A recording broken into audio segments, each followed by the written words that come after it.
Hey guys, tonight we set sail on one of the least terrifying but most bizarre adventures in all of Greek mythology. A deeply confusing cruise involving pirates, dolphins, magic wine, and one very dramatic god of partying. You're aboard a creaky old pirate ship in the middle of the ancient Aegean Sea. The sun is rising, the seagulls are screaming, and your head is pounding like someone's been using your skull as a bongo. Salt clings to your skin. Your tunic smells like old olives. You have no idea where you are, which, let's be honest, is not a super encouraging start. You sit up slowly, trying not to vomit over the side. There's the sound of muttering and clanking nearby. Pirates, obviously. You're with pirates. Again. They didn't kill you last night, so either they're soft-hearted or they think you're too pathetic to be worth the trouble. You squint toward the bow, where a small group of crew members stands in a loose circle, arguing about something or someone. A man, young, strangely calm, is sitting cross-legged on a coil of rope. His robes are spotless. His curly hair glows in the early light. No one knows where he came from. He just sort of appeared, like a pop-up ad in toga form. He's got this expression, like he's very aware of something no one else is in on. That, I know things you don't, smile, you know the type. The kind who always wins drinking games, even when he's not playing. One pirate, who's chewing something aggressively, you hope it's jerky, spits and growls. He's just some spoiled rich brat. Leave him. Another shakes his head. Nah, look at his eyes. That's no ordinary man. The ship's captain, a guy with more earrings than brain cells, waves dismissively. He's nobody. Put him to work. But the weird thing is, no one actually does. No one tells him to swab the deck or hoist a sail or get off his divine high horse. Everyone just keeps staring like they're waiting for something to happen. You shift your weight on the deck and wince as a sliver of old wood stabs your leg. No one offers help. Standard pirate hospitality. So, before you get comfortable, take a moment to like the video and subscribe, but only if you genuinely enjoy what I do here. Also, drop a comment with your location and what time it is where you're listening. I love seeing how far this sleepy little history cruise reaches. Now, dim the lights. Maybe turn on a fan for that soft background hum, and let's ease into tonight's journey together. The wind picks up slightly, tugging at your tunic. Someone finally throws a blanket over the mysterious passenger's shoulders, like that'll do anything to help. You don't know his name yet, but something about him unsettles you. It's not fear exactly. It's that low, humming awareness you get when you realize you've made a huge mistake, and it hasn't even introduced itself yet. You lean over to one of the younger deckhands and whisper, "Who is that?" The kid shrugs. "Dunno. He said something about vines and madness. Thought he was drunk." Typical. Could be a prophet, could be a lunatic. In Greece, it's often the same thing. The sun's climbing higher now, a bloated peach of a thing smeared across the horizon. The boat creaks beneath you, ropes groaning like they disapprove of the whole situation. The ship itself is barely holding together, boards warped with salt, sails stitched with so many patches they look like pirate-themed quilts. You remember a historical tidbit about Greek ships being made with a type of soft pine wood from Mount Ida. Supposedly, it made repairs easier. Of course, that also made the ships flimsier. You don't feel reassured. This boat looks like it's already lost at least one dramatic sea battle, and is desperately trying to avoid another. A seagull lands on the railing and promptly poops beside you. A sign, maybe, though you're not sure of what. You drag yourself to the side and peer down into the water. Clear, blue-green, deceptively calm. The kind of water that says, "Come swim. It'll be fun," and then quietly kills you with undertow and jellyfish. The crew begins grumbling about food, about oars, about the strange man again. Someone jokes that he might be a demigod, or worse, a tax collector. Everyone laughs nervously. The man just smiles and says, "I'm going wherever this boat is going." Great. You really didn't want to be involved in divine business before noon. But that ship, pun fully intended, has sailed.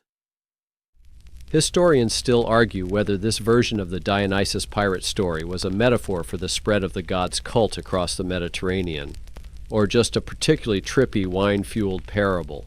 But you don't have time to debate theology with armchair philosophers. You're here, on the boat, with him, and you still haven't had breakfast. A sudden gust of wind causes sails to lurch and flap, and the ship groans like it's offended by your presence. Someone grabs the ropes, another yells to adjust the rudder. You just sit there and hope you're dreaming. If you're lucky, you'll wake up in a nice cave with a decent hangover and a goat skin full of lukewarm water. But no, you're awake, you're tired, and the guy next to you, the one who smells faintly of figs and thunder, is definitely real. Welcome to your new normal. The day grinds on like an old olive press. You've slouched into some half-awake, sunburnt stupor, your brain floating in a brine of dehydration and existential confusion. The mystery man still hasn't moved much, just sits there, occasionally humming to himself. It's not a tune you recognize. It's oddly harmonic, like the music is unfolding from inside your skull. Definitely not great for your nerves. He doesn't eat. He doesn't drink. He doesn't even blink at the pirate who accidentally trips over a coil of rope and lets out a stream of curses that would make even Ares blush. And yet, no one touches him.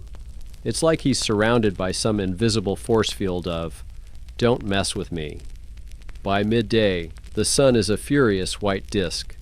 The deck planks feel like oven grates. You try to shield your eyes and catch a glimpse of land, but there's nothing but water. It's the kind of heat that makes you seriously consider licking condensation off someone's flask, preferably someone you don't like. That's when the captain starts grumbling. "We should have sold him," he mutters, pacing along the bow. "Could have fetched a fine price at Naxos. Look at that robe, worth more than this cursed boat." The crew murmurs in agreement. You feel a twitch of alarm ripple through your stomach. This can't end well. Selling people, divine or not, tends to summon at least one thunderbolt. Now, Dionysus, as you've probably guessed, is not a fan of being kidnapped, especially not by sweaty men with questionable hygiene and zero appreciation for fine fabrics. But you're still not entirely sure if this is Dionysus or just a remarkably well-dressed stowaway with killer hair. He finally speaks again. Calm, pleasant, like he's ordering at a fancy seaside cafe. "Turn the boat around." That's it.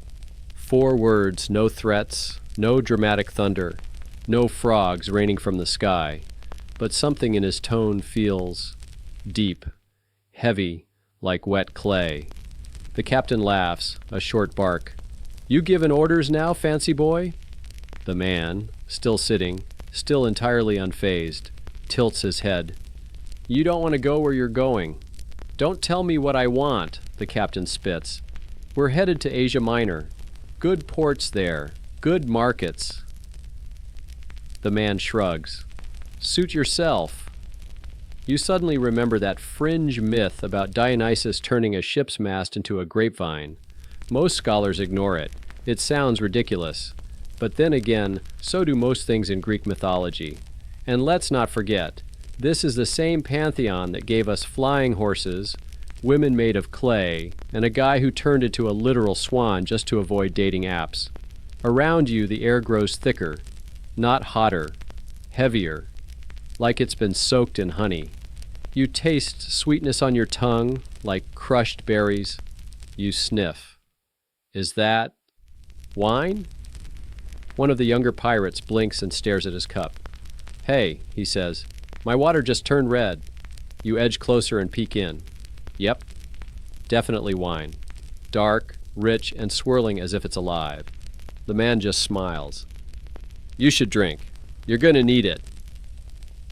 The captain narrows his eyes. Is this a trick?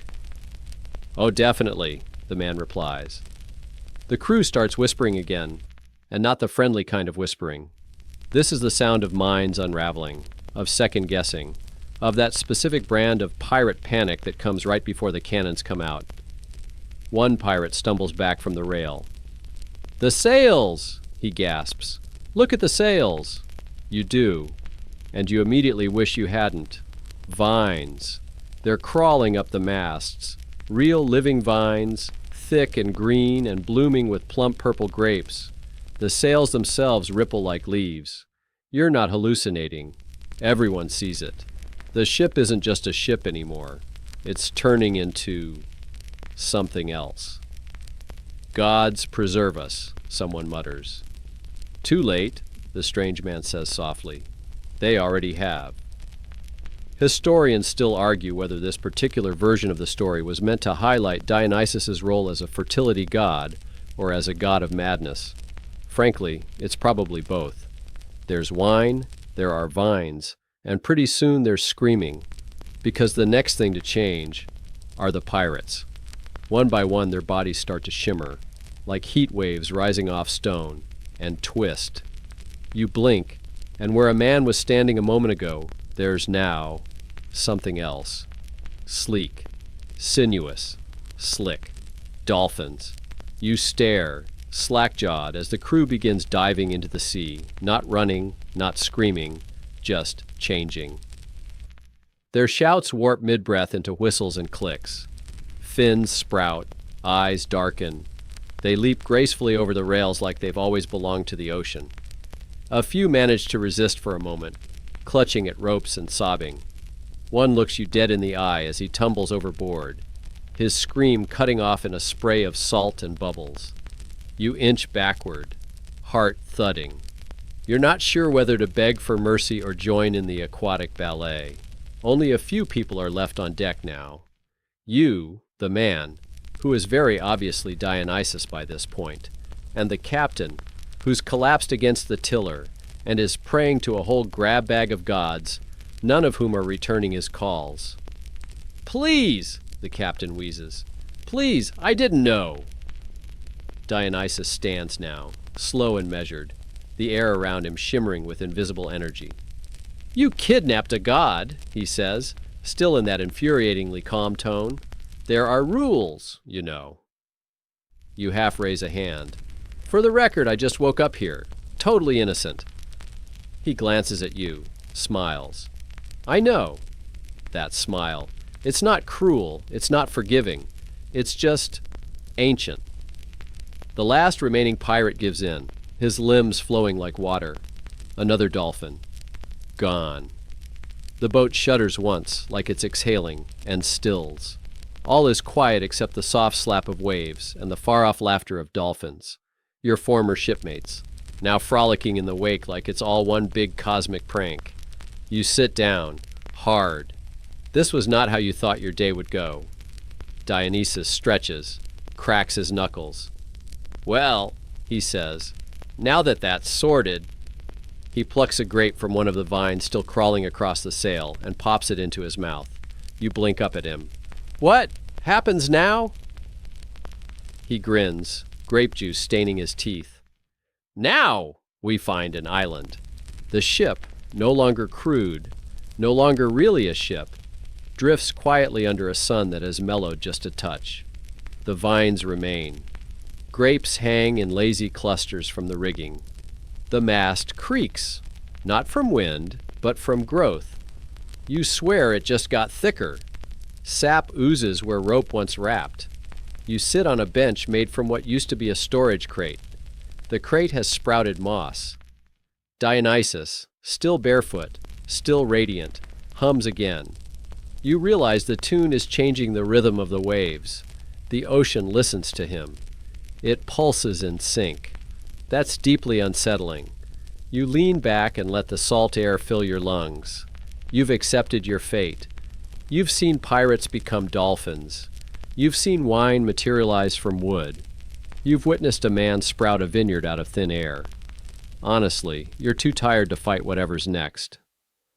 Where are we going exactly, you ask, not entirely sure you want an answer. Dionysus stretches his arms wide like he's embracing the sky. Wherever we like. That's vague. He laughs, a rich, heady sound like the first sip of strong wine on an empty stomach. Everything worth chasing is vague. That doesn't help. The sails flap gently, though there's no wind. You realize you haven't seen the stars in days, or maybe it's only been hours. Time is weird now. It's behaving like a drunk cat, unpredictable and mildly condescending. At some point, 10 minutes, 10 years, a shape appears on the horizon. You blink. Land, an island, a mirage? Probably a mirage, but Dionysus points, triumphant. There, perfect. You squint. It's green, rocky. Trees burst out of cliffs like they're trying to escape the rock. There's a soft mist hugging the shore. No docks, no sails. Just nature, untouched. Wild. The boat, if you can still call it that, shifts direction on its own. You don't touch the rudder. Nobody does. As you approach, details emerge. Olive trees, marble outcroppings, bees. You can hear them from here, buzzing lazily like they too have been drinking. Is this Naxos, you ask? Dionysus smiles faintly. You know your geography. You don't really, but you remember that name. A place of myth, a place of stories, a place where things begin and end with wine and confusion. The boat runs aground with all the grace of a sigh. No jolt, just stillness. You look down. Your feet are already in soft white sand. Somehow the boat dissolved beneath you. You look back. There's no ship behind you now. Just a trail of grapevines stretched across the sea like breadcrumbs for very refined sea turtles. Dionysus is already ahead, barefoot, robes flowing like wind itself. He doesn't look back. He walks into the trees, into the green, humming. You follow. The path through the forest is soft and spongy underfoot, like walking on a living sponge cake. The trees lean in, curious. Birds that don't exist anywhere else whistle tunes from branches dripping with fruit. Some of the fruit glows. You don't ask questions anymore. Eventually, you come to a clearing. A small stone theater, ancient, ruined, yet pristine, nestled in the hills like a forgotten jewel. Vines curl through the columns. A single amphora rests in the center of the stage, sealed with beeswax. Dionysus gestures to it. In there, he says, is the first wine ever made, pure, untouched, fermented under moonlight and thunder. You raise an eyebrow. You just carry that around with you? He shrugs. I'm sentimental. He sits on the edge of the stage. You do the same. For a moment everything is quiet. No dolphins, no chaos. Just two people and a bottle of very ancient wine. You stare at the amphora, then at the god beside you. So, what now? He looks up at the sky, where stars are beginning to emerge like spilled sugar across velvet. Now, Dionysus says, we drink. And then I tell you the story of Ariadne, of kings, of labyrinths, of crowns flung into the heavens. You nod silently. It sounds boring, and long, and perfect.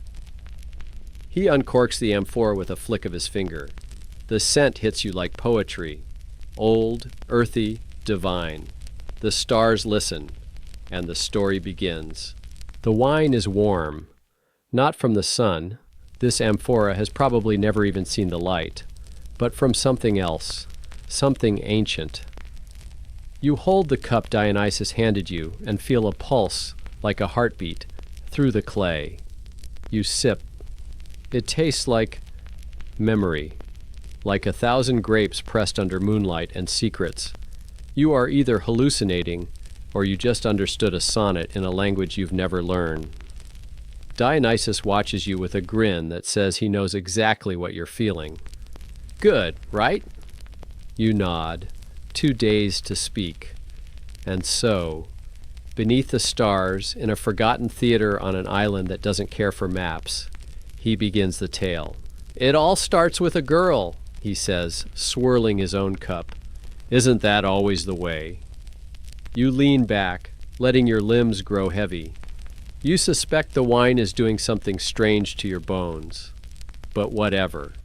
You're already stuck on a magic island with a wine god. What's a little structural recalibration? Ariadne, Dionysus continues, daughter of King Minos of Crete, sister to the Minotaur. Yes, that Minotaur. You blink. Wait, that's real? Real enough, he replies with a smirk. A boy with a bull's head, locked in a labyrinth so complex, even dreams couldn't map it. Minos needed a place to put his problems, and Daedalus gave him the perfect solution, an endless maze. A breeze stirs the olive trees. The stars blink. You hear a distant bellow, deep, echoing. Not close, probably imaginary, hopefully imaginary. Ariadne, Dionysus says, was clever and kind, and possibly very bored. She met a prince, Theseus, who was supposed to be sacrificed to the Minotaur, and instead of sighing dramatically and watching it happen like her father wanted, she handed him a ball of thread. Wait, she what? Thread, yarn, spindle, whatever. It's not glamorous, but it worked. He tied one end to the labyrinth's entrance, followed it in, found the Minotaur, stabbed him. Historians still argue whether he used a sword or a sharpened hairpin, which would be hilarious, and followed the thread back out. You sip again. The wine is beginning to feel like a warm blanket around your brain. She saved him, Dionysus says, and he promised to love her forever. They ran away together. She thought it was the beginning of a great romance. You exhale slowly. It wasn't. He shakes his head. He dumped her. Abandoned her on this very island. You look around. Here? Right here, Dionysus says, gesturing to the misty trees. Naxos. Left her sleeping on a beach like a bad breakup playlist. You're not sure if it's the wine or the quiet, but you swear the island sighs. What happened to her? You ask. I found her, Dionysus says. Broken. Furious. Glorious. His voice softens, almost reverent. I didn't want her to be a footnote in someone else's legend. I offered her immortality. You raise an eyebrow. Like actual immortality? He nods. Crowned her with stars. Literally. That constellation up there? He points at the sky. Corona Borealis. That's her wedding crown. She still shines. You tilt your head. The stars shimmer. One glints brighter than the rest. You smile, slightly dazed. That's kind of beautiful.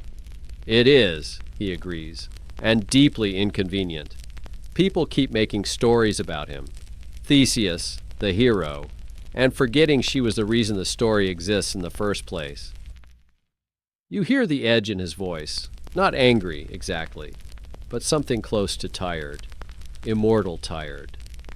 I like telling her story, he says, not because it's dramatic, but because she didn't need a throne. She became a constellation instead. The amphora gurgles as he pours more wine into your cup. You don't remember drinking it all. You suspect this vessel refills itself. So, you say, blinking slowly, are you always rescuing broken hearts? Dionysus grins. Only the interesting ones. You let that hang in the air, along with the scent of crushed thyme and lemon trees. Somewhere, a cicada strikes up a lazy chorus. And what happened to Theseus, you ask? Oh, he forgot to change the sail on his ship. His father thought he was dead and jumped off a cliff in grief. Classic Greek tragedy. You snort. So basically, karma. Dionysus raises his cup. To karmic justice and poor communication skills. You clink clay cups like old friends at a tavern no one remembers. Then from the trees, a rustle. Footsteps. You freeze. Did you hear that? Dionysus doesn't move. Probably just one of the maenads. The what now? He waves a hand. My followers. They show up when the wine's good and the vibes are weird. Don't worry, they don't usually attack strangers. That usually does a lot of heavy lifting. But before you can worry more, the trees part. Out steps a woman. Barefoot, wild hair, robes fluttering. She looks like she hasn't seen a city in centuries, and likes it that way. She says nothing, just smiles, tilts her head, and walks to the amphora. Dionysus hands her a cup without a word. She drinks, smiles wider, begins to dance, not in a staged, choreographed way, just movement. Like the wind found a body. Another figure emerges, then another, dozens, all wild-eyed, glowing slightly, all moving in hypnotic rhythms, a forest full of maenads. You turn to Dionysus. Is this normal? He shrugs, utterly unfazed. It is now. And somehow you believe him. The night deepens, the stars watch, the wine flows, and the dancing doesn't stop. Not for a very long time. You wake up with wine on your tongue and moss in your hair. It takes you a moment to realize you're lying in a pile of grape leaves. There's a sandal in one hand. Definitely not yours. Around you, the maenads have vanished like mist, leaving behind laughter that hangs in the branches like leftover perfume. Dionysus sits nearby, sipping something bubbly from a silver cup. He looks completely unaffected, which frankly feels like a personal attack. Sleep well? He asks. You groan. I dreamed a tree tried to teach me the secrets of the universe. He nods. That's just Thalassa. She gets chatty when the moon's full. You sit up and squint at the sky, which now glows with that early morning gold pink that makes everything look suspiciously magical. Your head feels like a choir of satyrs held a drum circle inside it. You wouldn't be surprised if that's literally what happened. Dionysus stretches, languid as a cat. Anyway, I was about to tell you how I got kidnapped. You blink. Wait, you got kidnapped? He grins. Hard, by pirates. You try to picture it. The god of wine and chaos, tied up on a rickety boat by sweaty men in leather sandals. It's hard to imagine. See, they didn't know who I was, he continues, standing and brushing off his tunic. Just saw a soft-looking boy on the beach with a fancy robe and assumed I was royalty. You snort. Well, you do have that mysterious trust fund vibe. He nods proudly. Exactly. So they lured me onto their ship with promises of friendship or rescue. Honestly, I wasn't really listening. And the next thing I know, I'm surrounded by pirates with ropes and very bad breath. A cicada chirps in disbelief. So there I am, Dionysus says, leading you down a trail that definitely wasn't there yesterday. On a creaky old boat in the middle of the Aegean Sea, tied up and surrounded by men who think they've caught themselves a prince. You pause. You didn't just snap your fingers and escape. He laughs. Where's the fun in that? You follow him past olive groves and down toward a rocky shoreline where waves slap lazily against ancient stone. The path winds like a drunk serpent. No straight lines, no signs. Just the soft crunch of dirt underfoot and the occasional feather drifting on the wind. I decided to let it play out, he says. See how long it would take for them to figure it out.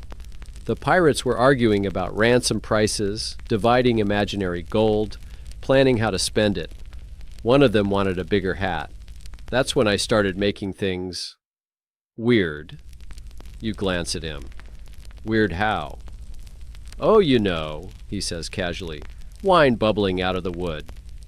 Ivy growing through the planks. The sails turning into leopard skins. Standard stuff. You stop walking. Wait. The sails turned into leopards? He shrugs. They were very angry sails. You laugh despite yourself. Okay, that's excessive. Thank you, he says, I do try. Historians still argue whether the pirate ship incident was an early display of divine wrath or a cautionary tale against underestimating strangers on beaches, he adds. Some say it was metaphorical. Others think it was a warning about the dangers of ambition and poorly ventilated ships. You reach the beach. The sea stretches out before you like a giant satin sheet, all shimmer and hush. And there, half buried in sand and barnacles, lies the wreck of a ship. You approach it slowly. The hull is split. Ivy coils around the beams like lazy snakes. There are faint claw marks where the sails used to be. Dionysus kicks a seashell. They didn't last long. Once the ship began melting into madness, they panicked. Tried to throw me overboard. Big mistake. What did you do? I gave them a choice, he says simply. A moment of mercy. But pirates aren't known for their good decision-making. So they jumped. Into the sea? He nods. Poof! Dolphins. You stare. Wait, you turned them into dolphins? He holds up a hand. I gave them the opportunity to become dolphins. There's a difference. You sit on a rock, trying to process that somewhere out there in the Mediterranean, a pod of dolphins may or may not be former pirates who kidnapped a god and got rebranded as ocean clowns. That's a weirdly wholesome punishment. He smiles. Dolphins are playful, social, free. It's not revenge, it's transformation. You pause. Do they remember? His smile fades just slightly. That's the question, isn't it? The waves curl against the sand, whispering secrets in sea foam. A pair of dolphins leap in the distance, too perfectly timed to be coincidence. He doesn't wave, just watches them, eyes soft.